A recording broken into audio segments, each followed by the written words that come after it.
Hello అందరికీ welcome back to my YouTube channel. నిన్న puffed rice laddu చూపిస్తున్నా కదా, కంటిన్యూషన్ పార్ట్ ఇది. సో ఒక బౌల్ తీసుకొని దాంట్లో నెయ్యి అయితే వేసుకున్నానండి.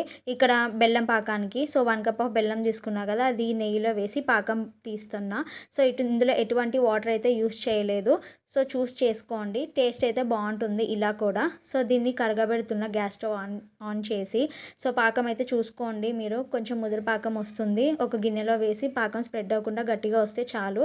సో ఈ పాకం అయిపోగానే పఫ్డ్ రైస్ అయితే వేసేసుకున్నానండి. సో కొంచెం చల్లారిన తర్వాత దీన్ని వాటర్ పెట్టి, కొంచెం లైట్గా చేతులకు వాటర్ పెట్టి ఉండలు చేశాను. మిగిలింది అయితే ఇంకా చల్లబడిపోయి అతుకుపోయింది, రావట్లేదు. సో కొంచెం హీట్ చేశాను మళ్ళీ గ్యాస్ ఆన్ చేసి. సో ఇది కూడా ఒక లడ్డు అయితే వచ్చేసిందండి.